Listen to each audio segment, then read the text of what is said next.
Olá, respondedores! Sejam bem-vindos a mais um podcast Chamada de Emergência, comigo, Eduardo Moritz. E no dia de hoje, um podcast bastante especial. Estamos aqui na Dupont para fazer este episódio e falar todos os detalhes sobre essa empresa gigante e muito ligada a vários setores relacionados aí à emergência química. No dia de hoje, estaremos com Priscila Akiti, ela que é especialista técnica na linha de vestimentas de proteção para proteção química aqui da Dupont. Tudo bom, Priscila? Oi, Eduardo, tudo bem? Que bom estar aqui com você, trocar essas informações. Eu sei que você tem muito para falar, né, Priscila? Bastante. Se deixar, falo o dia todo. Que bom. E olha, é uma empresa, a Dupont é uma empresa que tá muito já instalada em várias das nossas indústrias aí pelo Brasil, né? Mas muita gente tem muita pergunta. Já nos mandaram aqui várias perguntas para vocês, muitas dúvidas e espero que você consiga ajudar a gente a responder. Vamos lá, vamos tentar. Priscila, para começar, quem é Priscila Akiti? Bom, então, de formação, sou engenheira de materiais, tá? Mas vou contar então um pouco da minha história, como que eu cheguei na Dupont. Então, acho que com 17 anos é bem complicado você decidir que curso vai fazer, que carreira você quer seguir.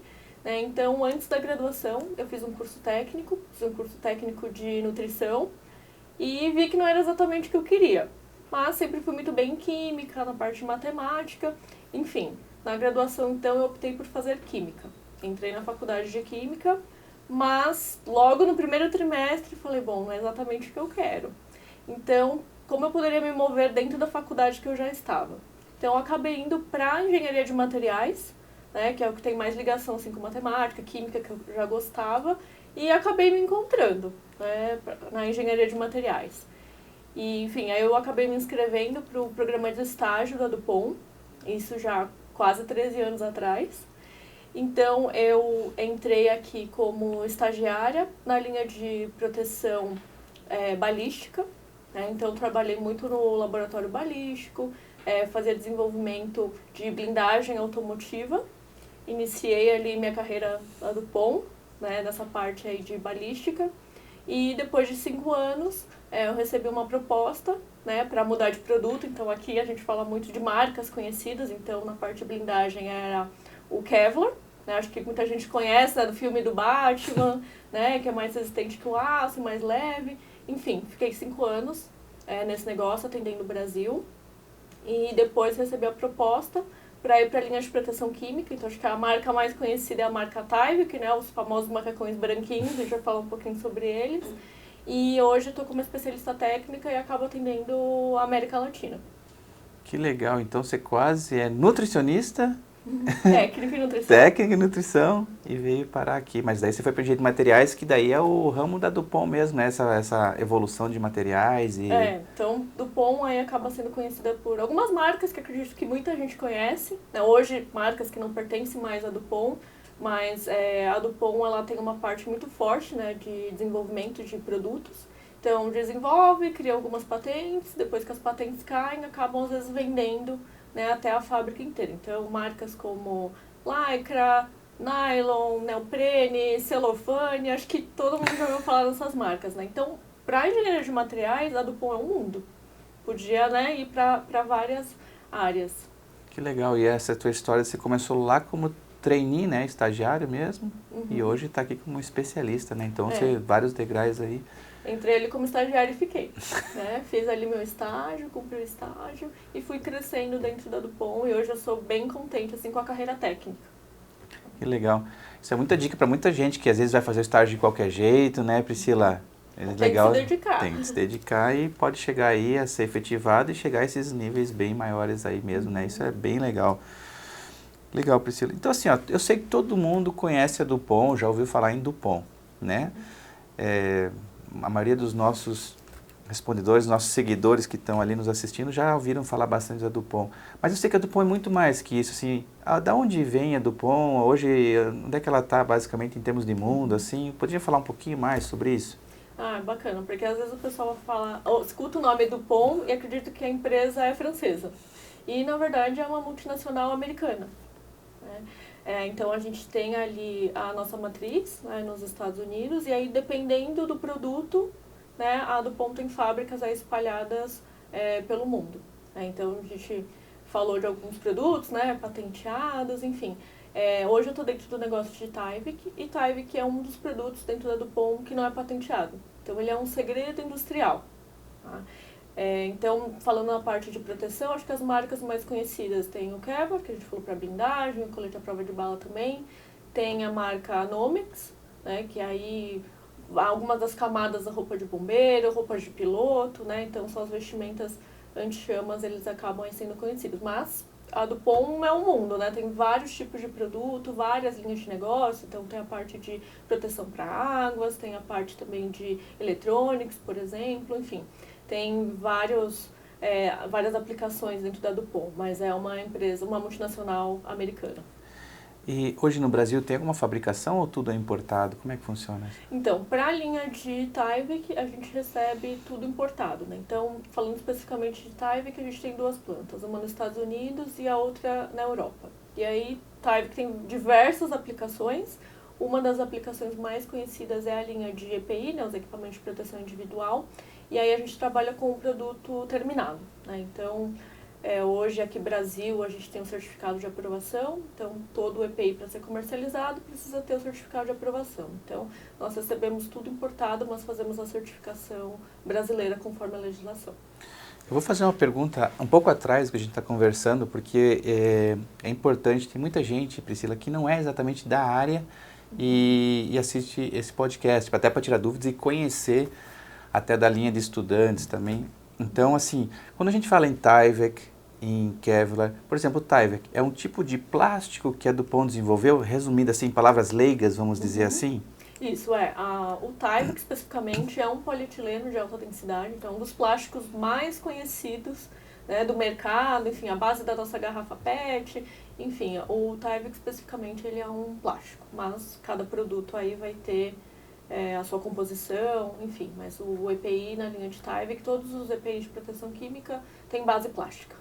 Daí só vai mudando as composições, que daí é o segredo do DuPont de fazer esses EPIs, né? Mas basicamente é um plástico que ela desenvolveu e daí deu esse nome, é um nome de batismo que a DuPont deu, por exemplo. Isso, é uma marca registrada, né? Às vezes o pessoal pergunta o que significa o Tyvek, olha, quem desenvolveu acabou dando esse nome.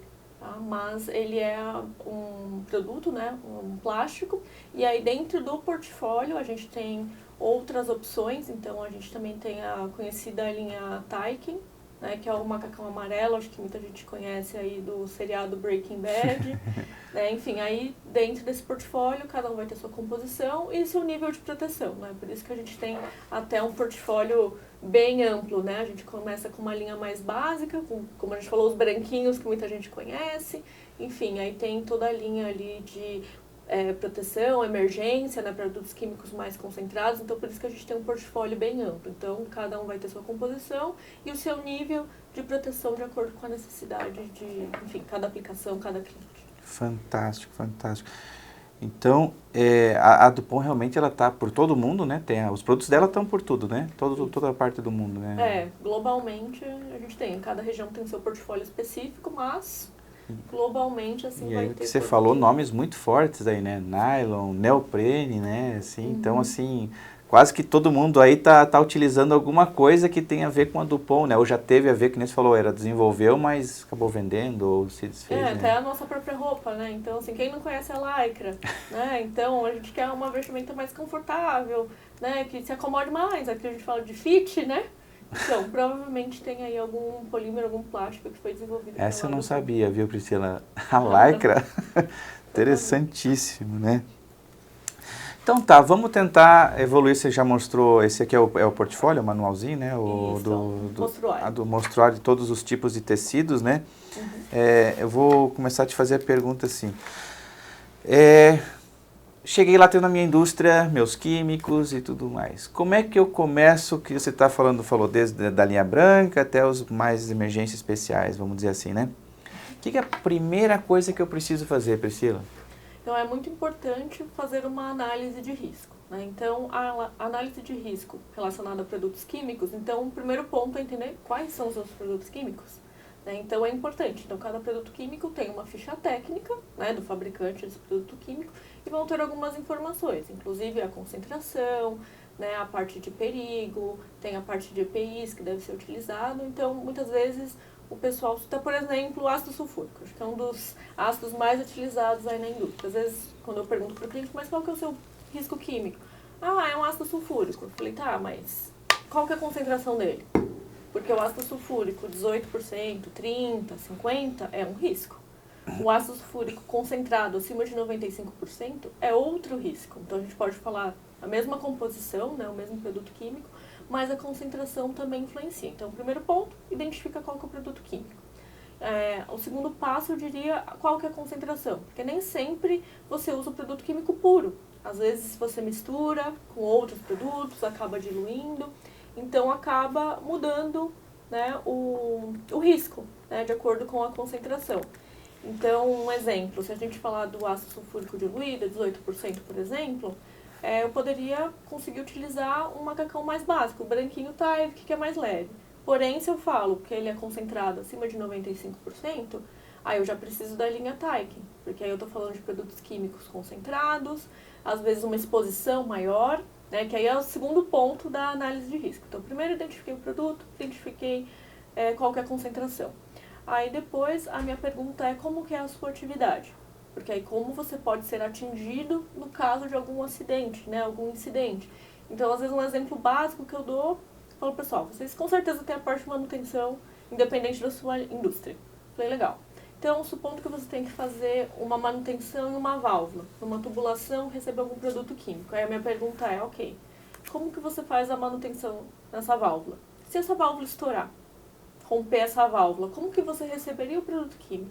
Então, pode ter resposta do tipo, a gente consegue fechar toda a linha, então o resquício que ficou no final de tubulação, se romper essa válvula, receba um spray leve. Então, é uma forma de exposição. Ou podem me responder, não, se romper essa válvula, eu vou tomar um banho desse produto químico e vem com uma alta pressão. Então, entende que pode ser o mesmo produto químico, mas a forma de exposição também vai alterar, né, a minha análise de risco. Então, hoje no mercado a gente tem diferentes tipos de costura também, né? Então, se eu puder mostrar aqui rapidamente um pouco sobre as costuras, acho que a costura mais conhecida que a gente tem no mercado é a costura simples, né, o que a gente chama, que é a da nossa roupa, né? Então, o que é a costura simples? Então, vou ter os pontos da agulha e vou ter uma linha. Esta linha não tem proteção química. E quando a gente fala, né, que eu tenho os pontos e uma linha comum, então, qualquer produto que respingar aqui perto da costura, ele tem o risco de penetrar. Ah, a linha, ela é uma linha convencional? Exatamente. Então, essa é uma vestimenta com uma costura simples. Então, como a gente falou, se for um spray leve, né, algo que já estiver fechado, talvez a costura simples funcione perfeitamente para você. Porém, quando é o outro cenário, a pessoa fala, não, se romper a válvula eu vou tomar um banho de produto químico, então a gente entende que a costura simples não é o suficiente. Então, é onde a gente poderia migrar para uma costura que a gente fala de termoselada. Ou seja, em cima da costura simples, onde a gente tem os furos de agulha e a linha convencional, aqui a gente aplica uma fita com calor e pressão. E aí, cada referência vai ter uma tecnologia diferente para, vamos dizer, tampar esse furo, essa linha, né, que está ali exposta. Então, isso vai estar relacionado com a análise de risco. Então, às vezes a gente só pensa no produto químico, então vou escolher uma das referências, né, dentro do portfólio, um tecido que vá resistir ao meu produto químico, mas também tem que avaliar, né, o desenho da vestimenta, então faz parte aqui o tipo de costura para ver se vai ser adequado. Né? Então, acho que a mensagem principal, Eduardo, não basta usar o EPI, tem que usar o EPI correto. Né? Então, a análise de risco é super importante para, além de definir qual que é o tipo de tecido, o desenho da vestimenta também é fundamental. Que legal, muitos detalhes, né? E muita gente chama lá, busca lá o traje, o roupão. A gente escuta cada nome, né, Priscila? Busca lá a roupa. E são vários detalhes, né? Por exemplo, justamente daí da costura é fundamental, né? Parece que o velcro também é opcional, o velcro que passa pelo zíper. Fechar o zíper. Então, aí, né, cada fabricante vai ser responsável, né, por analisar o design, vamos dizer, o desenho dessa vestimenta. Então, nem sempre é um velcro, às vezes é uma dupla face que vai estar lá, nem sempre que a gente chama de pala, né? Ou seja, para cobrir o zíper. Então, não é uma exigência, tá? Obviamente, cada fabricante aí vai analisar o que faz sentido e o que não faz. Mas, geralmente, quando a gente trabalha com as vestimentas termoseladas, né, elas têm uma pala porque a gente sabe que os dentes, né, do zíper também são riscos de ter uma penetração do produto químico. Né? Então, tudo vai ajudar ali a... Que o zíper também seria um zíper convencional? Então, aí depende muito da referência, né? Então, a gente tem o nosso macacão principal, que é o Tyvek, né? O branco, que muita gente conhece. O zíper dele é de Tyvek, mas, usualmente, ele pode ser um zíper de nylon, um zíper de poliéster. Então, de novo, cada fabricante ali vai determinar, né? Enfim, a qualidade do zíper, as referências. Mas, então, isso também vai influenciar na barreira de proteção. Então, a gente fala que os insumos que estão dentro de uma vestimenta também contam, né? Qual que é a qualidade do elástico, a qualidade da costura, a qualidade do zíper. Então, tudo vai influenciar, né, para uma durabilidade, enfim, uma proteção maior. Perfeito, nossa, bastante interessante. Você fala... Aí já, então, assim, você está falou várias vezes aqui, o fabricante. Todo EPI é igual, assim? Todo macacão que é macacão é igual? Então, De todos os fabricantes? Estou falando assim, tudo é macacão e macacão? Não, tem macacão e macacão, vamos dizer assim? Exatamente. Né? Enfim, cada empresa e cada fabricante tem os seus segredos, vamos dizer, né? Obviamente que fazem parte, né, do segredo industrial. Mas a gente vê que nesse mercado de proteção química, falando das vestimentas, o mercado muitas vezes vai por cores. Então, já cansei de visitar usuários finais, clientes finais, e a minha primeira pergunta, mas qual EPI você utiliza? Qual macacão que você usa? E muitas vezes as pessoas me respondem, eu uso o branquinho, eu uso aquele amarelo, aquele verde. Então, a gente sabe que o mercado às vezes vai muito por cor, né? Mas tem muito mais tecnologia envolvida, né? Mais estudos envolvidos por trás das cores. Então, a gente tem vários macacões brancos no mercado, tá? Inclusive, vou pegar aqui um pra gente analisar. A gente tem aqui um macacão de Tyvek, então, nosso logo, né, original, pictograma aqui, de cor azul. Mas a gente também encontra outras opções no mercado também de macacão branco. Então, a Dupont tem uma outra marca, que chama ProShield, tá? Que aqui eu tô falando de um macacão que a gente chama de laminado microporoso, e que todas as outras marcas possuem um macacão branco laminado microporoso. Né? Então, assim, às vezes a gente vira os logos, de longe, o que a gente vê? 2 macacões brancos, não sei qual que é a diferença, né? Enfim, a gente sabe que no mercado aí a Dupont é conhecida por ter os produtos mais caros, então geralmente os nossos produtos vão ser assim, comparando preços mais caros que outras tecnologias, mas enfim, né? A gente tem aqui uma parte de desenvolvimento na Dupont muito forte, né? Então tecnologias envolvidas, então o Tyvek ele é um segredo industrial, como eu comentei, então apesar de serem 2 macacões brancos, nós temos diferenças de performance e durabilidade também, né? Mas acho que o fato que às vezes pode confundir um pouco as pessoas é a parte de certificação. Então, já mudando um pouco para a legislação. Só expressou um pouquinho, para fazer um comentário bastante interessante que você fez agora, porque a pessoa aprende a cores, né? E são 2, e tem um mais acima desses, por exemplo, o Taiken 4000, né? Que também é branco. Exatamente. Então, assim, a cor não tem nada a ver, né, Priscila? Nada a ver. Tipo não, assim, é um ponto bem importante mesmo, né? Então, às vezes, exato, quando as pessoas falam, uso branquinho, eu fico, será que é da linha básica? Então, né, comparando o Tyvek com o laminado, ou já foi para uma linha Taiken, né? Então, aqui eu tenho até a amostra, até acho que para o público que nos assiste comparar, aqui é uma amostra do tecido de Taiken 4000, que é branco, como o Eduardo comentou. Mas você vê que ele é bem mais brilhante, né? Se a gente comparar até aqui, ó, com o Tyvek acaba sendo um pouco opaco perto do brilho da linha Taiken. Né? Então, aqui já é um produto de 2 camadas, por exemplo, e aqui eu estou falando de um produto de camada única. Então, é bem complicado quando as pessoas só se direcionam por cores, né? Seria importante entender qual que é o nível de proteção, né? Se protege para o meu produto químico em específico, né? E não se basear só ali nas cores. Perfeito. Acho que essa é uma mensagem super importante, né?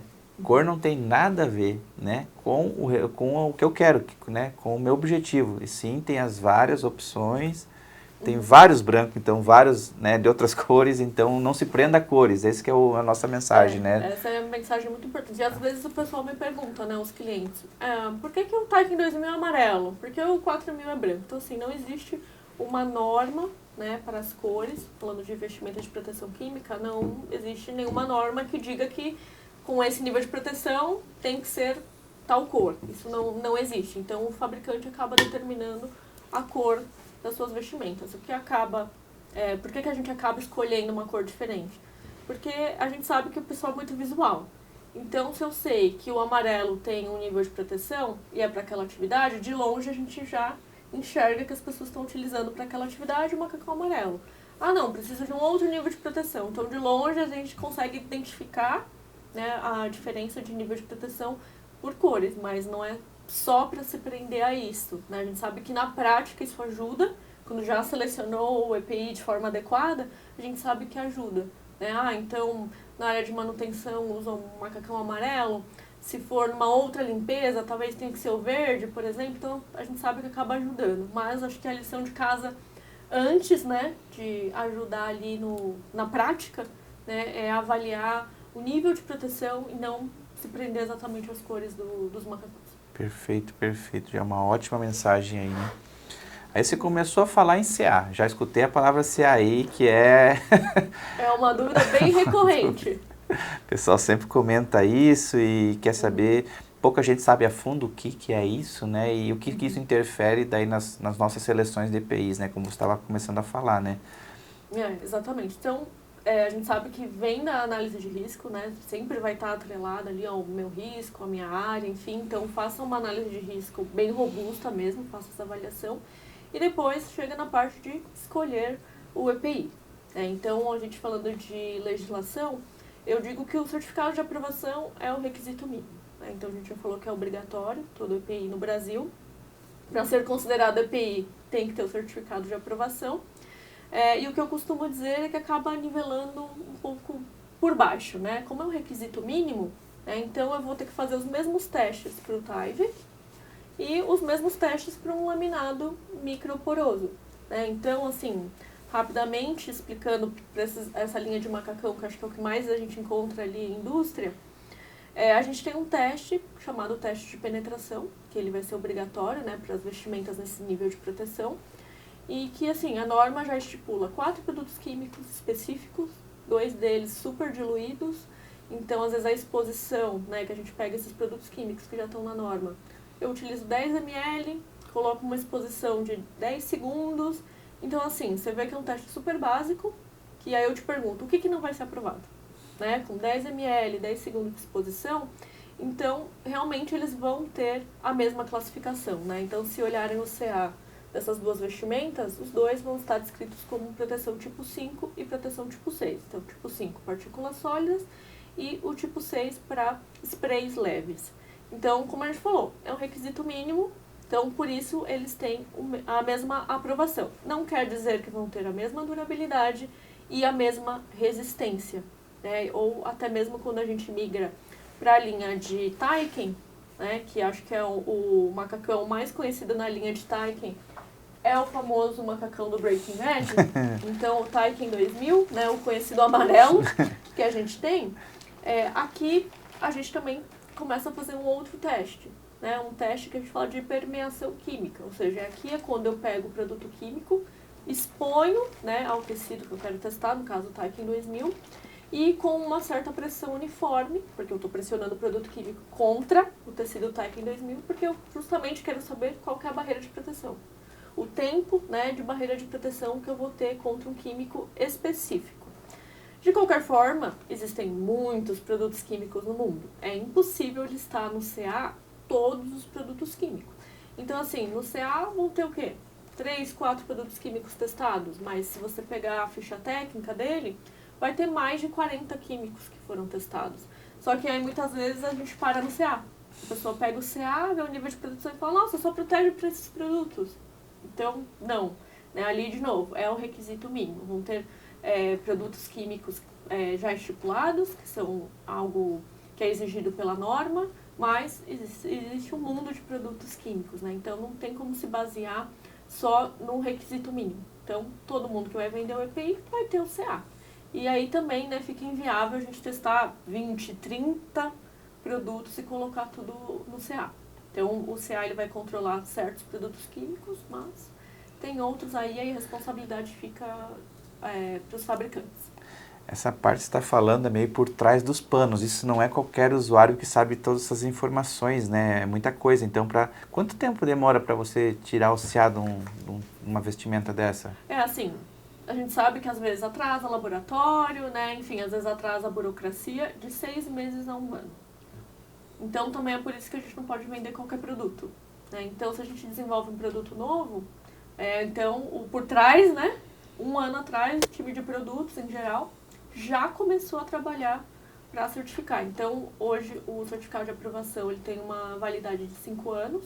Então, a cada 5 anos, se eu quero manter o produto no mercado, eu vou ter que fazer os testes novamente. Então, a gente aqui, por trás, né, das câmeras, como a gente diz, começamos esse processo pelo menos 1 ano. Porque tem novidade aí, não tem, Priscila? Você vai mostrar uma novidade hoje, é uma coisa que pouca gente conhece, não é? Com certeza. Ai, quero só ver, eu tô ansioso. Vamos ver o que ela vai trazer pra gente aí, que ela do Ponto tá lançando um produto bem diferenciado, né? Que você acabou de me mostrar ali por cima, eu quero... Pessoal, acho que pouca gente conhece aí, vamos ver. Agora até o final que tem novidades do POM aí para vocês. Mas legal, então daí o que a gente acessa lá para saber qual químico, o Safe Spec, né? O site. Aqui a do POM a gente tem um site específico, né, para as vestimentas de proteção química, que a gente chama de Safe Spec, então é um site aberto, né? Então qualquer pessoa que estiver nos ouvindo pode acessar, não precisa se cadastrar, é um site aberto. E lá a gente vai contar com todo o nosso portfólio, né? Então todos os itens que tem certificado de aprovação vão estar nesse site. Lá você consegue ter a imagem do produto, nível de certificação, os detalhes, né, de tamanho, a parte de resistência física, então às vezes o pessoal tem bastante dúvida ou se interessa muito para saber a resistência ao rasgo, resistência à abrasão, né, enfim, os atritos que tem, se eu vou vestir já vai rasgar. Então tem essa parte de propriedades físicas, né, que a gente chama, que em geral o pessoal está mais preocupado com o rasgo, o estiramento, né, se esticar o vestimento você vai rasgar, enfim, e a abrasão também, né, então qualquer esbarrão que a gente dá numa bancada, por exemplo, é considerado uma abrasão, né, ou a própria abrasão, por exemplo, do braço com o corpo, né, do macacão. Então tem essas informações, inclusive a gente tem o próprio CA, já está no nosso site, então se tiver dúvida é só entrar lá, com um clique já vai conseguir ver o CA, ficha técnica atualizada, né? E o mais importante, a gente sempre atualiza também a lista de químicos que nós testamos. Então, como a gente falou, existem muitos químicos no mundo. Então, às vezes a gente testa os novos químicos, né? E qualquer atualização que a gente tiver vai estar ali no nosso site. E eu acho que é um site bem amigável, tem bastante informação, mas de qualquer forma também, né? Tem todo o corpo técnico, né, do POM, então aqui para a América Latina estou disponível, mas além de mim, né, como especialista técnica, acho que a do POM, ela tem um time bem grande, então tem um time de produto, tem um time de inteligência de mercado, então tem bastante coisa ali por trás. Sim, sim, com certeza. Então, só para salientar, então, para ter CA, 4 químicos só, é isso? Assim, para o teste de penetração, que é o teste mais básico. Né? Então, pelo menos, né, quando a gente começa a falar das linhas mais básicas, vai ser obrigatório o teste de penetração. Né? Então, esse aqui já foi testado mais? Daí não isso, aí também vai ter o teste de penetração e, além disso, o que a gente chama de teste de permeação, ou, como eu costumo dizer, o teste de barreira de proteção, que é o teste que eu expliquei de realmente expor o produto químico, e aí é por um tempo maior, né? Acabei não dando tantos detalhes, mas esse teste que a gente chama de permeação ou barreira de proteção, ele tem um tempo máximo de exposição, que aí eu digo que é mais compatível com a realidade, porque é um teste que tem um tempo máximo de exposição de 480 minutos, ou seja, uma jornada de trabalho de 8 horas, que muita gente acaba trabalhando. Ou tem de falar, não, mas eu trabalho 12 por 36, por exemplo. Mas por que tem esses 480 minutos? Então, entende-se que ninguém vai ficar por mais de 8 horas seguidas com o mesmo macacão. Ou seja, Se você trabalha 12 ou 8 horas, em algum momento você vai ter o seu horário de descanso, vai ter o seu horário para se alimentar e você vai tirar o macacão. Né? Então, assim, ninguém vai ficar mais de 8 horas seguidas sem retirar o macacão. E precisa também ter um limite, né? Porque senão os laboratórios que fazem testes iam ficar loucos, né? Porque tem que deixar o tempo de exposição, tem equipamentos específicos para ver se teve, né, a passagem completa, como a gente disse, saiu da parte externa para chegar na parte interna, então tem equipamentos para isso. Esse é o que está no site Breakthrough, que é o que quando passa? É? Exatamente, o que a gente chama de Breakthrough, exato. Então a gente faz a exposição do produto químico no tecido e o que a gente quer ver é se ele vai passar da parte externa e vai chegar na parte interna. Né? Então, por exemplo, esse macacão que a parte dele é branca, interno, que eu digo, eu coloco aqui fora, na parte amarela, o produto químico, eu vou ver quanto tempo esse produto químico vai demorar para chegar aqui na parte interna. Né? Então, é o tempo, vamos dizer, né, que a gente fala ali de permeação completa. E aí é importante, né, comentar que quando a gente fala desse processo de permeação, a permeação completa ela vai acontecer, sim ou sim. Então, por mais que a gente faça o teste de laboratório para dizer, né, se vai ter resistência para os 480 minutos ou não, em algum momento esse produto químico ele vai chegar na parte interna. E o que vai depender, né, como que eu vou saber quanto tempo? Depende muito da pressão, da temperatura, da quantidade de produto químico que a pessoa foi exposta. Mas acontece essa contaminação completa, vamos dizer assim, acho que vai ficar mais fácil de entender. A contaminação completa acontece, sim ou sim, vai chegar na parte interna. Então, a gente sabe que às vezes é utilizada a palavra descontaminação, que seria a forma mais segura de retirar qualquer EPI. Antes de retirar o EPI, precisa ser feita o que o mercado chama de descontaminação. Eu prefiro falar a palavra limpeza, tá? Porque, na verdade, você vai tirar o excesso de produto químico que está na parte externa, mas aquele produto químico que já entrou na estrutura do material não vai sair. Não tem como retirar. Então, por isso que a gente diz que a contaminação completa, ela acontece. Então, em algum momento, vai chegar na parte interna. Meio que a nível molecular mesmo, né? Isso, então, é o que a gente não consegue ver, mas, digamos, o tecido tem algumas camadas, né? Então, o produto químico, como eu digo, ele vai procurar o caminho até chegar na parte interna. Então, apesar do mercado utilizar a palavra descontaminação, eu diria que é uma limpeza, porque está na parte externa. E às vezes a pessoa tem um uniforme, colocou o EPI, vai fazer atividade, às vezes se contamina, às vezes o risco é mínimo, mas ele não está contaminado. A pessoa não está contaminada, mas na hora de retirar, se não souber retirar adequadamente, a hora que a pessoa vai tocar na parte externa é onde ela pode se contaminar. Então, é importante também ter treinamentos, né? Explicar para o pessoal como vestir de forma adequada, como retirar de forma adequada.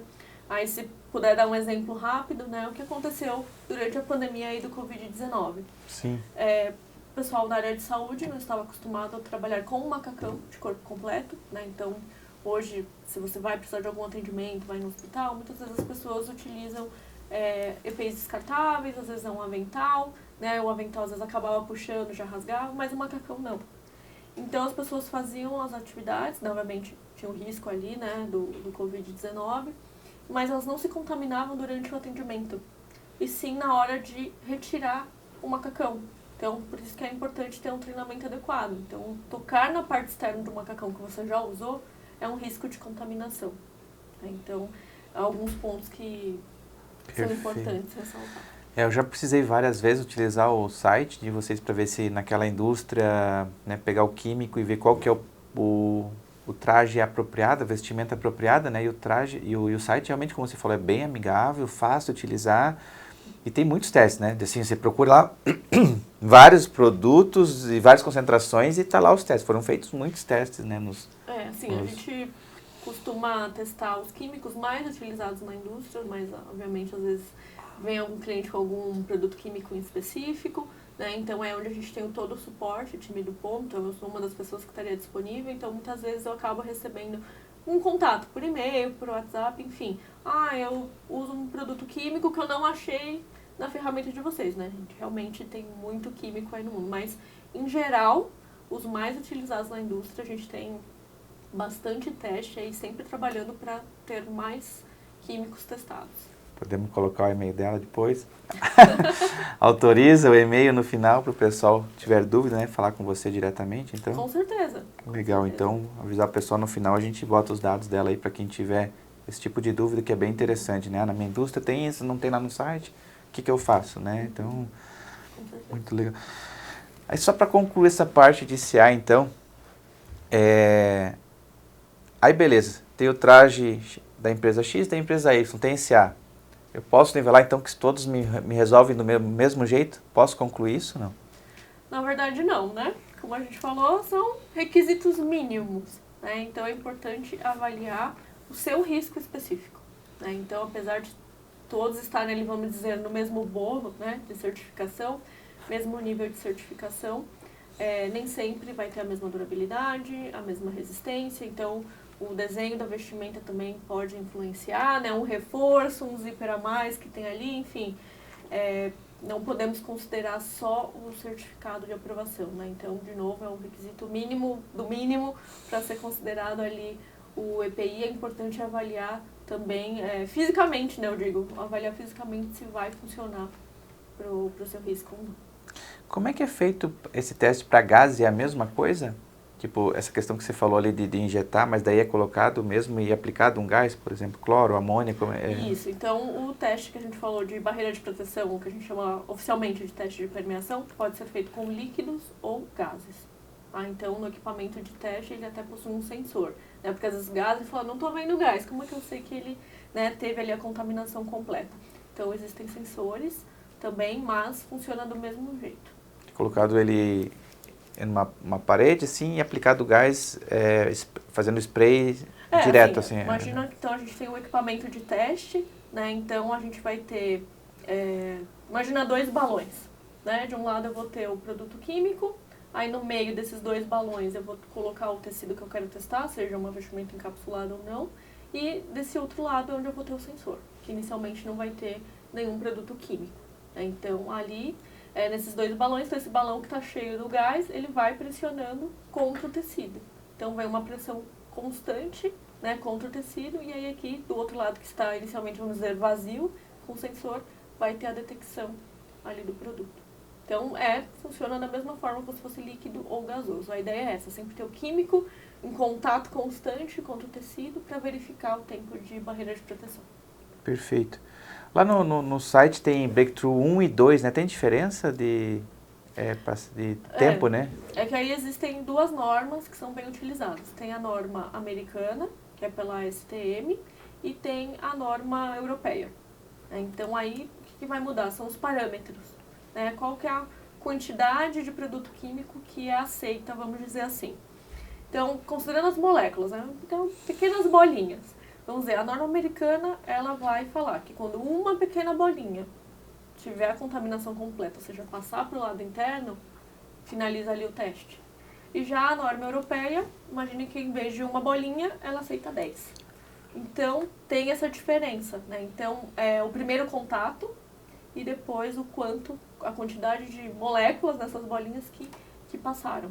Então, tem essa diferença também. O teste é muito parecido, vou medir o mesmo parâmetro, que é a barreira de proteção, mas aí cada norma vai ter a sua especificação. Então, a norma americana ela acaba sendo um pouco mais estrita, rígida, né, que permite só uma molécula, e já a norma europeia ela vai permitir ali 10 moléculas, por exemplo. Nossa, que legal, eu não sabia também desse detalhe. Muitos dias de muito aprendizado aí, Priscila. Eu gostei de uma parte que você falou também do tamanho, né?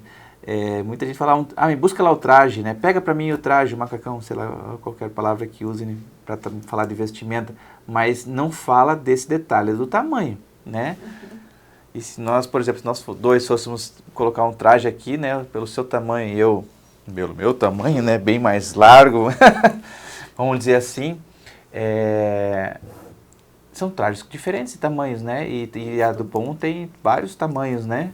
Isso, a gente tem uma grade de tamanho, obviamente varia da referência, né? Então, como geralmente a gente utiliza pelo menos um uniforme por baixo, a gente acaba às vezes recomendando um tamanho maior, né? Então, por exemplo, você usa o uniforme P, a gente recomenda que você utilize um macacão de tamanho M. Mas, obviamente, tem o desenho de cada vestimenta. Então, aqui na nossa legislação, né, a gente precisa enviar umas instruções de uso ou um manual fisicamente por cada vestimenta, então onde a gente tem uma tabela de tamanhos. É que assim, é um guia, vamos dizer, obviamente não está ali escrito na pedra que, né, para aquela altura, para aquele peso vai ser aquele tamanho. É um guia. Né? Então, por exemplo, no meu caso vai estar entre o P e o M. Né? Então vai depender muito da referência. Mas a gente costuma trazer uma grade do tamanho P até o 3X. Assim, é o que a gente costuma trabalhar. Mas, obviamente, hoje, né, o mercado acho que está muito mais diverso, muito mais. Né? Então, eu já estou aqui quase 13 anos lá do POM e vou te dizer que muitas referências antes começavam só no tamanho M. Né? Então, assim, genericamente, as mulheres acabam sendo um pouco menores, mas isso é algo genérico. Hoje, né, não posso me focar nisso. Então, hoje, com a diversidade no mercado de trabalho, a gente, né, vê muito mais mulheres, por exemplo. Então, às vezes, a gente recebe algumas requisições de, tipo, vai ter um PP, vamos dizer, né, ou referências que não existiam no tamanho P, da gente começar a ter.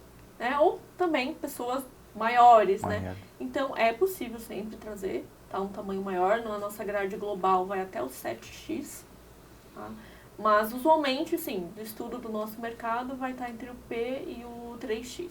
Então, não é tamanho único, né? E isso é muito importante, porque se você utilizar um macacão muito pequeno, ou seja, apertado, você não vai conseguir fazer o seu trabalho de forma adequada, você não vai conseguir se mover, realizar a sua atividade. Então, o risco de rasgar qualquer EPI, independente da marca, né? Porque se você está usando um EPI apertado, qualquer movimento, algo que você precisa fazer, pode vir rasgar, lembrando que as vestimentas de proteção química são de materiais plásticos.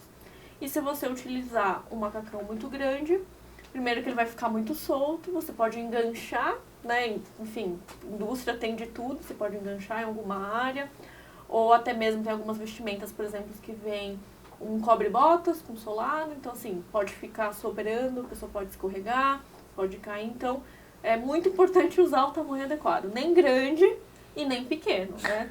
A gente fala que os extremos nunca são bons. Não são bons. A gente já viu, às vezes, o trabalhador vai colocar, pega lá na almoxerifada e coloca, fica parecendo aquele salsichão, né? Porque cola nele e não tem mobilidade nenhuma, né? Exatamente. E que nem você falou, eu prefiro colocar quando eu vou usar, né? Usar o XL ou 2X, porque eu prefiro estar flexível, baixa mobilidade, né? Porque realmente, se você pegar eu, por exemplo, pegar um M, eu não me movo, né? E a gente também sabe que EPI, de forma geral, não é a coisa mais confortável. Né? Se eu uso capacete aperta minha cabeça, o óculos também aperta minha cabeça, o sapato dói meu pé, enfim. O macacão, é quente, ainda mais se estiver apertado, se estiver largo. Então, como a gente já sabe que, obviamente, a função do EPI é a proteção, em primeiro lugar, obviamente, mas também o conforto acaba influenciando, né? Então, a gente tem que tentar usar o tamanho adequado para que seja o mais confortável possível. Eu sei que tem gente já torcendo o nariz quando eu falo isso, fala, não é assim. Mas, enfim, segurança sempre é o foco. Priscila, tem uma frase nos meus treinamentos que eu falo assim, ó, o desconforto faz parte do processo, né? Não tem como tirar o desconforto, né? Não, é quente mesmo, né? Ainda mais se você está trabalhando num traje de plástico, né? Sim, então não tem muito o que fazer. Vai estar no sol, não tem muito o que fazer. Eu sempre falo, primeiro, proteção, segurança. O segundo é o conforto, né? Sim. Sempre que possível. Mas, enfim, também a gente sabe que é algo muito relativo, né? Porque você pode sentir mais calor do que eu, então eu posso falar, não, tá agradável. Você fala, nossa, tá horrível. Mas faz parte, realmente. A gente tem que pensar, acho que na segurança, acho que na vida. Lembrar, né, que por trás do EPI tem a vida de uma pessoa. Então, por mais que seja calor, que seja quente, a ideia é que a pessoa volte para casa com vida e com segurança. Perfeito, perfeito. Antes de continuar, eu queria falar um pouquinho com vocês. Para você que ainda não nos segue nas nossas redes sociais, pode ir lá no Instagram, podcast Chamada Emergência, lá, Facebook, temos também sempre podcast Chamada Emergência. Aproveita, segue lá a gente para continuar sabendo dessas próximas entrevistas. Toda vez que trazemos alguém aqui, alguém muito especialista, muito especializado no assunto e que realmente vem trazer aqui muita informação, como hoje temos aqui Priscila Kitt, da Dupont. Então eu quero falar um pouquinho, Priscila, dessa história aí, que é famosa aí, tal do Prêmio Dupont. O que é isso, Priscila? Então, o prêmio Dupont é bem conhecido no mercado, né, para quem trabalha ali com os EPIs. Então, anualmente a gente tem esse prêmio Dupont, onde os nossos clientes, né, os usuários finais, quem realmente utiliza o EPI, pode contar a sua história. Né? Então, às vezes utilizava um outro tipo de EPI, como a gente falou, não basta usar o EPI, tem que ser o EPI adequado, né? Enfim, alguma história de sucesso dentro da empresa utilizando o EPI. Então, por exemplo, às vezes podia ter um número de dermatite, né, a doença da pele, alto, um índice alto, uma porcentagem alta da empresa. Quando passou a utilizar um EPI da Dupont, né, tem que ser da Dupont, diminuiu esse número, né, de incidentes, por exemplo. Então, é a oportunidade, como a gente diz, dos nossos próprios clientes contarem a história deles com algum EPI da Dupont. E serve de exemplo também para outras empresas, né? Às vezes a gente está falando de empresas do mesmo ramo. Então, se funcionou numa empresa, se porventura, né, uma outra empresa tem algum problema ou melhoria, às vezes nem é um problema, mas sempre tem como melhorar, né? Pode aí se basear em alguma história, algum relato real, né? Porque assim, acho que é muito fácil, como fabricante, vir contar vários exemplos de uso, mas nada como as pessoas que realmente usam relatar, né, a experiência com o próprio EPI. Legal, e daí todo ano acontece, né? Isso, todo ano a gente tem o prêmio Dupont, né, então sempre referente ao ano anterior, né, porque, ou seja, foi a experiência que passou durante o ano que vai ser relatada. Então, recentemente, acho que um dos últimos podcasts aí que a gente fez do Dupont, né, Dupont Podcast, foi com o grande vencedor desse ano, né, na categoria de proteção química. Então, a gente teve aí a oportunidade, né, de fazer um podcast com o time da Vale. Né? Então, a Vale tem várias áreas, né, dentro do processo, né, da mineradora que precisa utilizar o EPI. Nem sempre é o mesmo EPI. Né? Então, vamos dizer que acho que a grande parte do uso, assim, pensando em mineração, é a parte de extração, né, que tem bastante particulados, pós, que acabam, né, às vezes caindo um pouco na pele, dá aquela vontade de coçar, começa aquela irritação, mas também tem áreas de manutenção, por exemplo, a gente sabe que, enfim, tá para começar a temporada de chuva, então lama também, né, e pode ter ali algum risco. Então, eles relataram, né, esse fato de utilizar o macacão da Dupont, então no caso ali o Taive, que acho que é um dos produtos mais utilizados ali pela Vale, que vai acabar sendo impermeável, né, aos riscos externos, mas que também oferece um certo conforto para o usuário. Então, um produto leve, né, os nossos macacões de Tyvek especificamente tem cerca de 180 gramas, dependendo do tamanho, obviamente, né, o 3X deve ter um pouco mais, mas assim, um macacão de corpo completo com menos de 200 gramas é muito difícil encontrar no mercado. Então, com o Tyvek eles conseguiram oferecer um produto leve, confortável e que oferecesse a barreira de proteção de acordo com a necessidade deles. E eles também não utilizam só o Tyvek, mas foi um dos relatos, né? Nessas áreas específicas que eu ainda não utilizavam o macacão ou estavam com outro tipo de macacão, migrou ali para o Tyvek e conseguiu oferecer a proteção adequada ali para os trabalhadores. Que legal, então só para os nossos seguidores aí, Priscila, como é que tá, quando que é a inscrição, como é que funciona essa situação? Já abriu inscrições para 2024 ou ainda não? Vai abrir ano que vem? Como é que funciona só essa parte para quem quiser participar? Sempre varia um pouco da agenda, né, dependendo dos eventos que podem ter no próximo ano. Então, né, o próximo ano a gente tem a FISP, né, que eu acho que é a maior feira ali de proteção. Então, teria que verificar e confirmar com o time ali de marketing quando que vai ser a data do prêmio. Mas sempre varia, não tem uma regra, né? Não tem um período específico. E o ganhador ganha coisas legais, não ganha? Então, aí também varia muito, não tem sempre uma regra, né? Enfim, a gente passou por um período de pandemia, então a gente teve que adaptar os prêmios, né? Mas, recentemente, os ganhadores esse ano receberam uma viagem para os Estados Unidos para conhecer uma das feiras mais importantes que tem lá e onde também está a matriz da Dupont. Então, varia um pouco. Você que está na indústria e utiliza o traje Dupont, teve algum caso, aproveita para participar, que é bem legal, né? Sempre um grande show, a gente acompanha pelas mídias, Instagram e tudo mais, né? Sempre uma festa bastante glamurosa, né? Vamos dizer assim. Não, é bem bacana. E sempre, né, as histórias, né, o que a gente chama de cases, ficam disponíveis, né? Então, como a gente falou, às vezes foi usada numa empresa que pode replicar em outras, né? Enfim, a gente está sempre aberto a melhorias, né?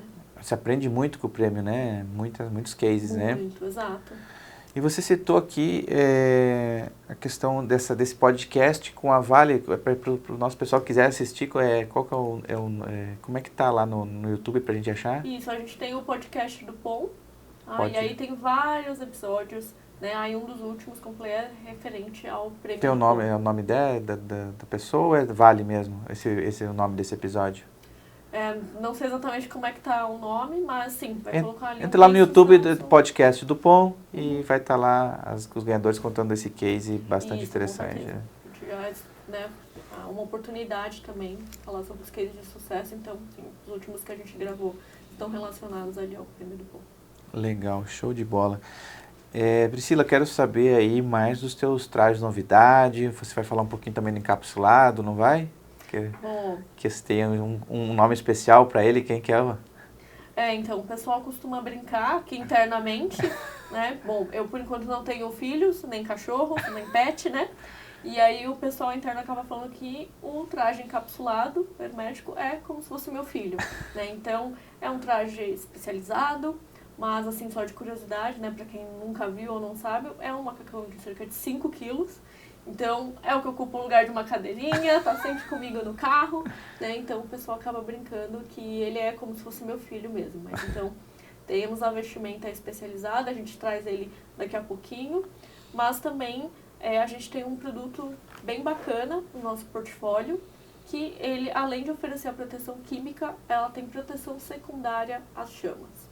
Tá? Então, a gente costuma dizer que em diversas indústrias, a gente chama de risco combinado, que a pessoa tem tanto risco químico quanto um risco térmico. Então, um exemplo que eu acho que vai ser bem realista e compatível com a maior parte da indústria é quando a gente faz algum tipo de manutenção em equipamentos, que geralmente são energizados. Então, indústria, linha de produção, a gente sempre acaba tendo que fazer uma lubrificação desses equipamentos, né? Acho que é algo que todo mundo conhece através dos nossos carros, aquela parte de óleo, graxa para poder funcionar bem. Eu acho que a maior parte das indústrias tem uma área que é responsável por esse tipo de manutenção. E aí, bom, os seguidores podem depois me corrigir se eu estiver errada, mas hoje como que é feita a maioria dessas manutenções de lubrificação? Então, como os equipamentos não vão estar fora da energia, ou seja, desenergizados, até porque se você coloca o óleo a graxa, precisa lubrificar, ou seja, vai precisar rodar o equipamento para fazer essa lubrificação. Usualmente é utilizada uma vestimenta NR10. Então, né, as famosas vestimentas aí para fogo repentino e para arco elétrico. Porque se os equipamentos não estão desenergizados, tem o risco de ter alguma faísca, né, e a pessoa está exposta ali ao risco que a gente chama de risco térmico. Porém, a minha pergunta é o que é o óleo, o que é a graxa? São produtos químicos, certo? Então, a pessoa que faz essa atividade tem tanto risco de se contaminar com óleo e graxa, assim como tem o risco de gerar alguma faísca. Então, é o que a gente fala de risco combinado. Ou também, pessoal que manipula, né, produtos químicos inflamáveis, ou seja, você tem o risco de ter a contaminação química, como também, né, de acordo com o ambiente, enfim, a atividade pode gerar algum fogo repentino, por exemplo. Então, são riscos combinados. E aí, só voltando um pouquinho para trás, né, as vestimentas de proteção química que a gente falou são de material plástico. E o que acontece com o plástico se pega fogo? Então, derrete, né, e até vai, como a gente derrete, goteja, né? E se a gente utiliza ali o uniforme, que é um tecido, se o plástico derreter, o que vai acontecer? Ele vai impregnar o tecido. Ou seja, a pessoa vai continuar pegando fogo, e aí, inclusive, vai ser pior, porque a queimadura com plástico derretido vai grudar na pele, então vai ser pior. Eu falo que às vezes nós somos criativos ou queremos utilizar a solução que a gente tem dentro de casa, né? Vamos dizer assim. Então, às vezes, a pessoa já conhece a vestimenta química, que é um plástico, que como todo plástico derrete, impregna, como a gente falou, e já tem a vestimenta ali NR10. E às vezes ele vai fazer o quê? Vou juntar as soluções que eu tenho. Mas como a gente acabou de falar, não é uma boa opção, porque o plástico vai derreter, vai impregnar, mesmo que seja uma vestimenta NR10 por baixo, vai impregnar e a pessoa vai continuar em chama. Então hoje a gente tem tecnologia, né? E aqui eu tenho uma vestimenta da linha Taiken, tá? Esse aqui é o Taiken 2000. Então, na verdade, ele é a mesma versão do macacão amarelo super conhecido aqui no mercado, tá? Por isso que ele também chama de 2000, né? Só que agora ele vem com essas letrinhas aqui do lado, escrito SFR, tá? Então a sigla está em inglês, mas o que a gente quer dizer é que ele tem uma proteção secundária ao fogo, tá? Então, no caso, aqui eu tenho o mesmo material plástico, é a mesma base, certo? Só que aí ele recebeu um tratamento específico, tá? Secundário à chama. Então agora, se essa vestimenta pegar fogo, em algum acidente, né, alguma faísca, enfim, pegar fogo, o que vai acontecer? Ele vai apagar essa chama, porque recebeu um tratamento especial, né? Então, como a gente já falou, estou ressaltando, os outros plásticos comuns vão derreter e vão continuar pegando fogo. No caso dessa vestimenta, que tem essas letras SFR, recebeu um tratamento secundário à chama. Então, pegou fogo, ele vai apagar essa chama. Só que, para apagar essa chama, a vestimenta se auto-extingue, ou seja, como se ela se dissolvesse. Então, para poder apagar esse fogo, ele vai se dissolver, ele vai desaparecer. Por isso que a gente fala que é uma vestimenta de proteção secundária. Então, aqui não é para substituir vestimenta NR10. Inclusive, a vestimenta NR10 tem um papel muito importante quando a gente faz essa combinação, né, de proteção para risco químico e para risco térmico. Então, tem que utilizar a vestimenta NR10 como uma vestimenta primária, então é a que vai estar por baixo. Por cima, vai colocar o Taiken 2000 SFR. Então, pode ter algum respingo, exposição a químicos inflamáveis ou óleo e graxa. E, caso tenha essa exposição química, vai estar protegido com o macacão de Taiken. Se porventura gerar um fogo repentino, alguma faísca, essa vestimenta vai se dissolver, como se fosse auto-extinguir, para apagar a chama. Então, realmente não tem como utilizar só essa vestimenta, tá? Então, às vezes as pessoas falam, mas é muito quente, não posso, né, só utilizar roupa íntima, por exemplo. Então, lembre-se que, nesse caso, a 2000 SFR, ela vai se extinguir, você vai estar exposto, né, enfim, na frente de outros colegas, enfim, possivelmente, tá? Então, é uma tecnologia bem interessante. A gente sabe que existe o risco combinado em diversas indústrias, tá? E essa seria a melhor opção. Tá? Então, por quê? Se eu usar o amarelo, lembra, o plástico vai derreter, vai impregnar na vestimenta NR10 e a pessoa vai continuar em chama. Tá? Então, eu acho que é bem importante a gente conhecer tendências, né, e novas opções que a gente tem aí no mercado. Uau, Priscila. Que baita novidade, né? Olha, se eu tivesse ideia, porque já me perguntaram sobre o que fazer, se na área tem químico e tem risco de inflamabilidade, né? O que fazer? E a gente, como você falou muito bem, tenta dar a solução que tem em casa, né? Exatamente. Na verdade, seria usar uma roupa de combate a incêndio por cima dessa, né? Porque algo tem que proteger do calor, né? Teria que... Vamos então fazer ao contrário, né? Utilizar primeiro a proteção química e por cima colocar a proteção térmica. Mas o que vai acontecer? Lembra que essa exposição a fogo, ela vai chegar a mais de 1000 graus Celsius. Então, a temperatura vai passar para essa vestimenta de baixo. Então, também não é uma boa solução usar primeiro a de risco químico e depois a de risco térmico, porque a temperatura acaba passando e essa vestimenta vai derreter do mesmo jeito e também vai grudar na pele do usuário. Então, se tiver risco térmico, risco químico, não faça a combinação de utilizar a vestimenta só de risco químico mais a de risco térmico. Seja térmico primeiro e depois a química, ou ao contrário, ou a química primeiro e depois a térmica. Nos dois casos, o plástico vai derreter e vai grudar na pele da pessoa. Então, não são soluções boas utilizar vestimenta só de proteção química. Então, temos aqui a opção, tá, de vestimenta. Perfeito, e era justamente esse o ponto, a gente tinha que tentar fazer algo, né, mas que sabia que não era o ideal, né, então que maravilha que temos agora uma opção verdadeira, né? Exatamente. E agora eu tenho minhas perguntas em relação a isso aqui, Ele aguenta, é o flash ou aguenta mesmo, se pegar, é só aquele fogo que acende e apaga, ele aguenta assim segundos de fogo, ou ele aguenta se pegar fogo, vamos dizer, se for projetado o líquido químico nele, aguenta também isso? Bom, então, vamos dizer, aqui, na verdade, seria mais uma fuga, né? Então, não é uma roupa de bombeiro, não é para ficar ali tentando combater algo, não. Se tiver um incidente com fogo repentino, enfim, a projeção de algum líquido inflamável, a ideia é que a pessoa se retire do local o mais rápido possível. Então, não é para combate, tá? Então, isso é bem importante mesmo. Então, no caso de algum incidente, ela vai ajudar a apagar o fogo desde que você se retire do local onde está tendo ali a exposição para o fogo. Perfeito. Então, não é de combate. Perfeito.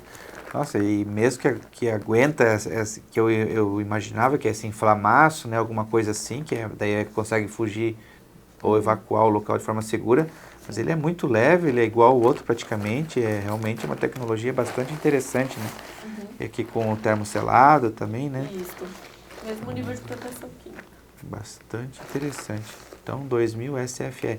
E vai ter essa mesma ideia, passar para o 4000, ter o 4000 SFR, ou vai ficar só no 2000? Seria? Bom, não, a gente sempre tenta estudar produtos com uma proteção maior, né? Então, globalmente, estamos fazendo um desenvolvimento que no próximo ano vamos ter um nível de proteção maior. Que legal. Olha aí, ó, novidades do POM. Taiken 2000 SFR. E uma cor bastante legal também, né? Esse é, para não confundir, né? Não é nem branco nem amarelo, é verde. Exato. Então, às vezes as pessoas perguntam, por que também não é amarelo? Eu falo, não, porque de longe, se você vê o amarelo, o Taiken 2000 amarelo, é só proteção química.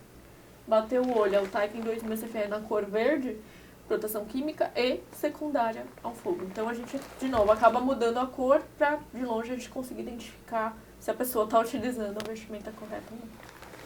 Legal, legal, muito bom. Novidades do POM aí 2023. Esse foi lançado agora, né, esse ano?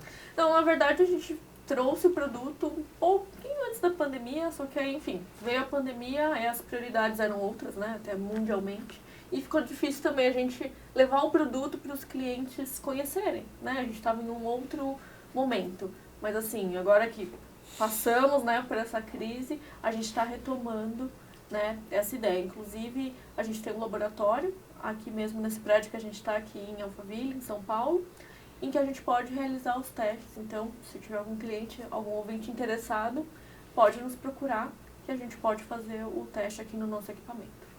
Que legal, bacana, show de bola. Então, não veio agora, mas está sendo popularizado esse ano, né? Tá sendo... assim, vamos falar do portfólio global, não é um lançamento de 2023, mas a gente está com mais força, divulgando mais o produto agora, né? Após aí a crise sanitária internacional, né? Mais legal. Exato. Que a Dupont teve muito envolvida, né? Com esse... até então todas as prioridades estavam voltadas, né? Para produção biológica, para fabricação de vacinas, então o mercado em geral ficou bem desabastecido, e não falando só de Dupont, né? Mas outros fabricantes também ficaram desabastecidos, porque a crise sanitária, como você falou, todo mundo estava atrás desse tipo de proteção. Então, de novo, não foi o foco, né? Uma proteção mais industrial, a gente estava com uma outra preocupação mais biológica, né? Vamos dizer. Perfeito, perfeito. Vamos pegar seu filho lá, Priscila? Vamos pegar meu filho, para todo mundo conhecer. O famoso filho da Priscila. Vai ficar famoso seu filho, hein?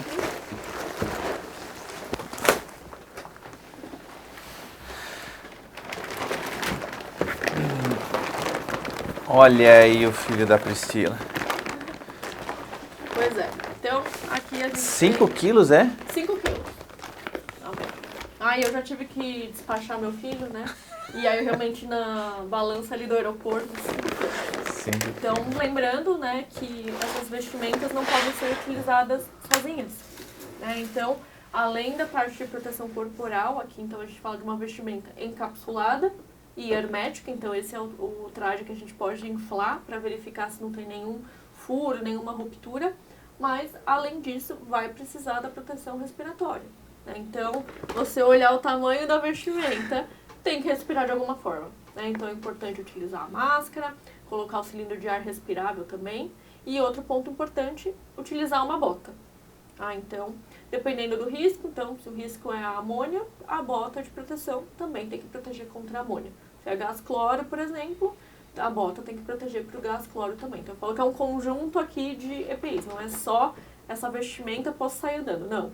Tem ainda a bota e tem a parte de proteção respiratória também, então esse conjunto. Então só o macacão 5 quilos, e aí mais o conjunto de respiratório, já imaginam, mais uns 20 quilos, provavelmente. O que a gente vê na internet, esse teu comentário, que a gente tem que... O pessoal não acha que isso ali é a bota, né? Isso, então ou eu falo já... que é bem meia. Meia. Uma meia, não uma bota. Quer dizer, vestimenta vem bota? Meia. Então, por dentro do calçado, tá? Deixar isso bem claro. Até porque é material plástico, né? Não tem um antiderrapante, não tem um solado. Então, tem um risco de queda também. Então, às vezes nem é só enfrentar o risco químico, tem um risco de queda também. Então, é importante aí conscientizar o conjunto de EPIs. E esse traje, ele tem vários materiais, né? Porque eu vejo esse verde, não sei qual que é a cor exata, verde limão. Mas daí tem o visor, né? Que é outro material. Isso, exatamente. Então, o que compõe uma vestimenta encapsulada e hermética? Então, tem a parte do tecido, tem a parte das costuras, tem a composição do visor, né? Que a gente está vendo que ele é diferente. E também, ele vem com 2 luvas de proteção. Então, tem 2 luvas aqui acopladas. Cada luva também tem uma composição diferente. Então, cada, vamos dizer, parte, né, deste encapsulado hermético tem um nível de proteção química diferente. Então, vai ter uma tabela de proteção química para o visor, uma tabela para as luvas, cada luva vai ter sua tabela de proteção, assim como o tecido que vai ter uma outra tabela de proteção. Então, é o conjunto. Então, quando a gente envia para a certificação, né, do certificado de aprovação, vai testar a vestimenta por completo. Mas, como a gente falou, o requisito mínimo é o certificado de aprovação. Então, além do que vai estar escrito no certificado de aprovação, que vai falar que ele é uma vestimenta encapsulada e hermética, é bom consultar a tabela de proteção do visor, do tecido e das luvas, para verificar que tem a proteção adequada. Né? Então, porque às vezes o tecido te protege do risco químico, mas a luva não, por exemplo. Né? Então, é sempre o conjunto que tem que ser analisado. As luvas são sempre as mesmas, conforme você comprar, ou você pode pedir com luvas de materiais diferentes? Então hoje o nosso certificado de aprovação permite a escolha. Tá? Tem 2 tipos de luva, cada luva externa, né? A interna ela não muda, é a mesma, mas aí a externa a gente tem 2 opções. Então tem uma que ela é um pouco mais grossa, então ela vai ter um tato menor, mas vai ter uma proteção química maior. Tem uma com uma luva um pouco mais fina, com um tato melhor, mas a proteção química vai ser menor. Então, sempre verificar, de novo, a análise de risco químico que a gente falou lá no começo, é importante. Se eu souber qual que é o químico, eu vou conseguir determinar qual que é a luva mais adequada. Priscila, que sempre me pergunto, rasgou ou luva ou traje, dá conserto? Existe kit conserto? Bom, então, a Dupont não faz e não recomenda nenhum tipo de reparo, nenhum tipo de conserto. Por quê? Aqui, essa vestimenta em geral é utilizada para alguma emergência. Então, como que eu garanto que uma vestimenta que teve um reparo, que teve um remendo, vai garantir a proteção adequada para a vida da pessoa que está ali dentro? Então, a Dupont não tem kit reparo. Tipo, assim, não posso comprar o kit reparo, não existe isso. Isso, não existe e não recomendamos. Aí, um exemplo que eu sempre dou em vários treinamentos para quem já viu, eu já dei, eu digo, imagina que estamos aqui nós dois num avião. O avião está caindo. Existem 2 paraquedas dentro do avião. Um novo e um que foi reparado, consertado. Qual você vai pegar? Espero que o novo, né? Acho que a maioria das pessoas vai querer o novo. Então, por que eu vou fazer um reparo numa vestimenta que é para uma emergência? Né? Então, a gente sabe que, enfim, economia não é a melhor coisa que temos aqui, mas é um produto mais caro, sim. Mas, de novo, é para uma emergência e tem alguém dentro dessa vestimenta. É a vida de uma pessoa. Então, às vezes, é um pouco complicado a gente precificar, né, a vida da pessoa que está ali dentro.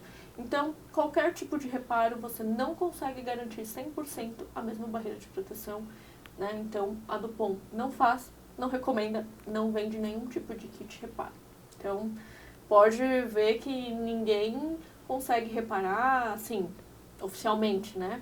Com a garantia, assim, de fabricante. Perfeito, perfeito. E as luvas dá para trocar? Se dá para comprar luva separada? Tipo, se rasgou a luva, posso? Tem substituição? Então, a Dupont, na linha de proteção química, só vende a parte de vestimenta. Então, as luvas são de outras marcas. Então, se for encontrada a luva dessa outra marca com CA no mesmo modelo, é possível realizar a troca. Tá? Mas nós, Dupont, não vendemos. Tá? Então, teria que verificar com os fabricantes das luvas se eles vendem as referências. Mas fisicamente que pode, dá para abrir aqui e substituir. Então, por exemplo, já tiveram casos em que entrou ar entre as duas luvas, porque tem uma luva mais fina, que é a de proteção química, a luva interna é a responsável pela proteção química, e a luva externa vai estar mais responsável pela proteção mecânica. Então, às vezes, acaba entrando ar entre as duas luvas. Então, por isso também é importante a parte de treinamento. Porque as nossas vestimentas vêm com um par de luvas de algodão. Já cansei de visitar clientes que nunca viram aquela luva de algodão, que eu digo, para ajudar a deslizar e ajustar mais facilmente. A luva de algodão não tem nenhuma proteção química. Mas às vezes faz simulado, ou porventura teve algum incidente, adrenalina, a pessoa tá ali, suando, e aí fica difícil, conseguir ajustar as luvas de forma rápida, sem forçar. E às vezes nessa hora que você começa a forçar para ajustar mais rápido, porque está ocorrendo a emergência, às vezes acaba entrando ar entre as duas luvas. Então é possível fazer a remoção para retirar o ar dessas luvas e colocar novamente.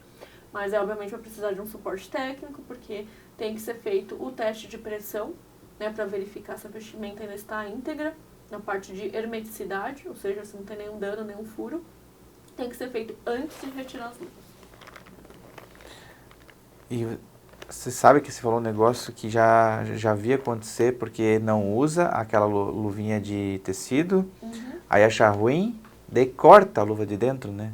E aí, lembra que eu acabei de falar, a luva interna é responsável pela proteção química. É a grande responsável. Não que a externa não tenha proteção química, mas assim, quem é a grande responsável pela proteção química é a luva interna. Não cortem luvas. Não corta, porque aí você está também descaracterizando a vestimenta que você comprou. Então, o certificado de aprovação, como a gente falou, é na vestimenta inteira. Então, as duas luvas fazem parte da proteção. E boa parte disso porque não usam aquela luva de tecido, que ela ajuda e escorrega bem. Exatamente. A gente sabe que é complicado a gente entrar dentro dessa vestimenta, por isso que é importante os treinamentos. E, realmente, não cortem a luva interna. Já vi alguns exemplos. E aí nós temos, esse aqui é um traje que a gente chama de encapsulado valvular, que ele tem as duas válvulas de saída, que são os diafragmas, que só permite saída de ar, não entra nada, ele controla o fluxo. Isso, ninguém vai ficar aqui inflado, aqueles balões de voz que a gente vê. Não, realmente tem. Então, quando tiver a pressão interna, se tiver a pressão dentro do traje, aí é o que você falou, a saída de dentro para fora e não de fora para dentro. E esse zíper, a ideia é bem mais robusto, Isso. O zíper, para esse tipo de vestimenta que é encapsulado hermético, tem que ser um zíper à prova de gás. Tá? É muito importante, porque aqui, como a gente falou, é para uma emergência. Então, ele tem que ser à prova de gás mesmo. Inclusive, quando a gente faz o teste de pressão, então, não sei se o pessoal vai conseguir ver, mas ele tem aqui o velcro, Quer virar ele? Então, aqui ele tem um velcro. A gente faz o teste de pressão com o velcro aberto. Porque quem tem que garantir a proteção de gás? O zíper, a prova de gás. Não é essa solapa que tem que garantir a proteção. E aqui, se você conseguir ver também, ele tem o termoselado na parte interna também. Então, tanto na parte externa, a gente consegue ver que tem um termoselado, mas internamente também. Então, como geralmente é utilizado para gases, então tem que garantir que não vai ter ali a passagem de nenhum gás pelas costuras. Muito. Qual é a forma apropriada de guardar esses trajes? Bom, então as nossas vestimentas, elas vêm numa bolsa azul.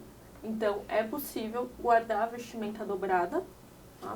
Mas aí, de acordo com a norma americana, a STMF 1052, se você for guardar ela dobrada, você vai precisar fazer inspeção visual uma vez por ano. Porque, de novo, é um material plástico. O plástico fica dobrado por muito tempo, no mesmo ponto que acontece, aquela dobra vai ficando quebradiça. Então, é a história de, quero destruir meu cartão de banco. O que a gente faz? Dobra várias vezes no mesmo ponto até que ele quebra. A mesma coisa pode acontecer com o macacão. Então, você pode guardar ele dobrado dentro da bolsa, azul que vem na DuPont. Inclusive a bolsa azul é para ter a proteção ali para radiação UV, tá? Mas também pode deixar ele aberto. Então, alguns clientes têm uma área, um quarto de emergência, um armário de emergência, enfim, depende da disponibilidade aí dos usuários. Mas pode deixar ele aberto também. Tem alguns clientes que já deixam até a bota colocada, deixam ele de pé. E aí, só o que a gente recomenda é que faça alguma higienização, porque tá aberto, né, juntar pó. Não, um pano, realmente para tirar o pó, tá? E, de preferência, o local em que for armazenado não ter picos de temperatura. Então, de novo, material plástico. Se eu tenho uma temperatura muito alta, sei lá, 35 graus, 40 graus, o plástico vai ficar mais maleável, mais flexível, porque você está aquecendo o plástico. E quando está muito frio para o plástico, então, sei lá, menos de 10 graus, você já começa a deixar o plástico mais quebradiço. Então, o que a gente recomenda é não ter oscilações de temperatura. O ideal é que esteja entre 25 e 30 graus. Mas precisa então ser climatizado. Olha, dependendo da região que você estiver, eu vou te dizer que sim. Não é que vai destruir, né, o EPI, mas isso vai acelerando, o que a gente fala, acelerar a degradação do material. Então, todo o plástico aqui está sofrendo degradação. Então, pode deixar ele aberto também, como pode deixar ele dobrado, mas coloque ele em algum local que tenha condições de temperatura. Você falou do teste de pressão, né? Que você tem a maletinha da DuPont, né? Que você vai colocar daí uma entrada... uma tá na cabeça, outra tá nas costas. Um vai entrar e um vai sair...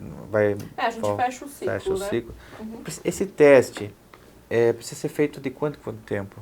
Bom, então, como as nossas vestimentas vêm direto dos Estados Unidos, a gente está seguindo a norma americana. Né? Então, a STM F1052 que eu comentei. Então, seguindo a norma, o que é exigido por esta norma, é o teste uma vez por ano, caso a vestimenta seja exclusiva de emergência. Então, se a vestimenta está ali guardada só para atender emergência, uma vez por ano, tem que abrir a vestimenta, fazer a inspeção visual e o teste de pressão. Porém, em alguns casos, a vestimenta de emergência é a mesma vestimenta que é utilizada para um treinamento ou um simulado. Então, usou a vestimenta para treinamento e simulado, tem que testar depois do uso, porque só de você vestir e tirar, tem o risco de sofrer algum tipo de dano na vestimenta. Então, é isso que está estipulado na norma. Ou uma vez por ano, quando esse vestimenta é exclusiva de emergência, ou após o uso, quando a mesma vestimenta é utilizada também para simulados e treinamentos. Esses trajes têm validade? Bom, então, aí a validade é determinada por cada fabricante. Tá? Então, nós determinamos 5 anos de vida útil. Máximo, né? Porque depende das condições de armazenamento, de cuidado. Tá? Então, a DuPont faz teste de envelhecimento acelerado, ou seja, a gente expõe os macacões, né, a temperaturas, pressões diferentes, e também é feito o teste de proteção química posteriormente. Então, para garantir a proteção química e durabilidade, a gente coloca uma vida útil de 5 anos. E depois, se no sexto ele passar no teste de pressão, ele continua em operação? Ou não? Depois de 5 anos a ideia é descartar ou botar para treinamento? Assim, a nossa recomendação é, após os 5 anos, deixar a vestimenta para treinamento. Até porque, como a gente falou, todo plástico sofre aqui certas degradações, então vai diminuindo a proteção química. A barreira de proteção química ela vai diminuindo com o tempo. Tá? Então, por isso que a gente não recomenda seguir utilizando após os 5 anos. Perfeito, perfeito. Mais alguma coisa que eu esqueci de te perguntar, Priscila? Acho que a gente passou bastante informação hoje. Foi tudo, né? Legal, deixa teu filho aqui do ladinho. Desculpa, Priscila, ter que deixar teu filho aqui abandonado aqui. Vou deixá-lo aqui.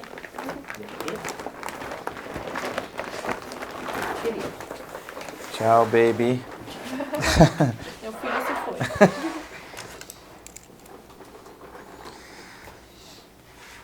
Bom, Priscila, acho que foi bastante enriquecedora a nossa conversa, né? Acho que trouxe muita informação, principalmente muito detalhada, né? Vocês têm muitas... Bom, acho que é a maior fabricante do mundo também, né? Hoje, de trajes e vestimentas, né? Falando em trajes, podemos ser considerados os líderes, né, na parte de vestimenta de proteção química. Temos várias opções no nosso portfólio.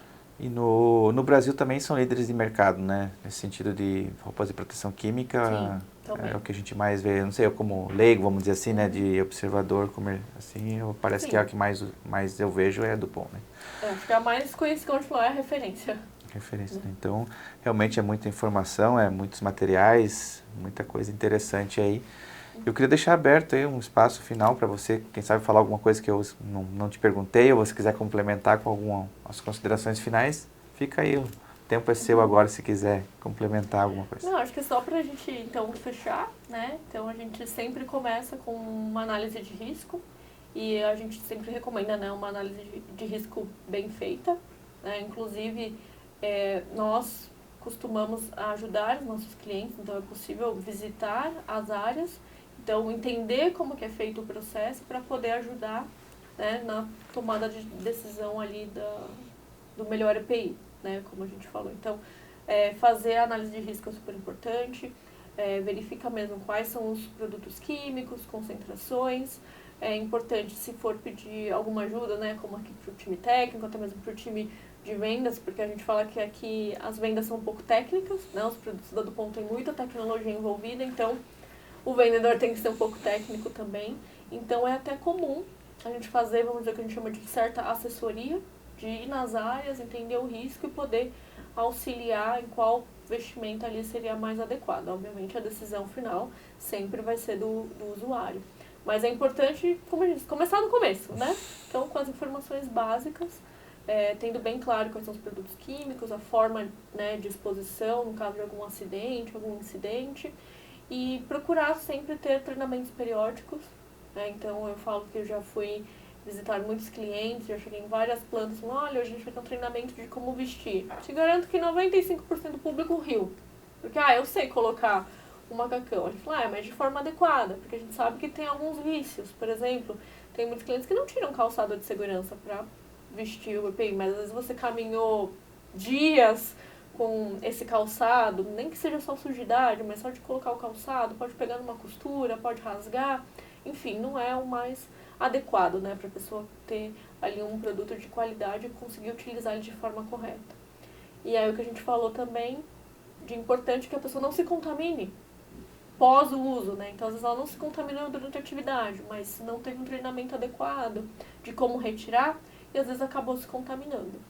Né? Então, a gente fala de treinamentos periódicos porque a gente sabe que quanto mais a gente faz uma coisa, mais confortável a gente fica.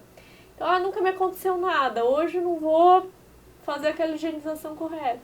Então, a gente diz que é sempre importante. Né? E eu acho que é importante também para os usuários se sentirem confortáveis. Entender, né, qual que é a tecnologia envolvida, o nível de proteção. Então, isso também tem todo o suporte do ponto de vista que não é só o produto, é a experiência como um todo. Então, nosso time aqui está totalmente capacitado também para auxiliar nesse ponto, né, de visitar, explicar sobre o produto, que o pessoal entenda, né, o nível de proteção, para que ele se sinta confortável utilizando a vestimenta. Então, cansei de visitar clientes que às vezes falam, e o meu medo é que a vestimenta rasgue durante uma atividade. Então, se a gente puder apresentar resultados mais práticos, né? A gente também tem um laboratório para isso, eu posso fazer um teste de rasgo, por exemplo, para explicar. Algo que seja mais palpável mesmo para o público, mas eu acho que é muito importante os usuários conhecerem o produto que eles estão usando, entenderem, né, a resistência do material, o nível de proteção. E, enfim, acho que é isso, assim. Tem um time bem robusto aqui da DuPont disponível para os usuários, temos um portfólio amplo, a gente sabe que tem muitas perguntas, mas podem contar aí com todo o nosso apoio. E espero hoje ter passado um pouco de informação. Qualquer dúvida aí posterior também estou disponível. Então tá bom. Muito obrigado pela sua participação, Priscila. Obrigado a DuPont de ter cedido esse espaço para a gente aqui. Estamos aqui em Alphaville, onde é a sede da DuPont Brasil, né? Isso. Então, agradecer a DuPont e toda a equipe aí que nos deu esse suporte para estarmos aqui te entrevistando e conseguir levar essa informação que é muito válida. Não conseguimos tirar você daqui, que nosso estúdio é lá em Curitiba, né? Mas viemos até aqui para buscar essa informação que é muito válida, né? Para todos os nossos seguidores aí, sempre pergunto muito sobre traje, aquelas perguntinhas que eu fui te falando ali, que isso aqui, validade, isso aqui são tudo perguntas corriqueiras, né, do mundo na indústria. Então, eu acho que realmente eu acho que você respondeu muita coisa aí de forma bastante embasada, até porque você é grande especialista aí nessa área, né? Então, obrigado, DuPont, obrigado, Priscila, por estar aqui com a gente. E aqui assim, que episódio, hein, meus amigos? Então, pessoal, agora é assim, se você ainda não nos segue nas redes sociais, ainda é momento para isso, vai lá, Facebook, Instagram, todas as mídias sociais, podcast Chamada de Emergência, e aí você fica atualizado.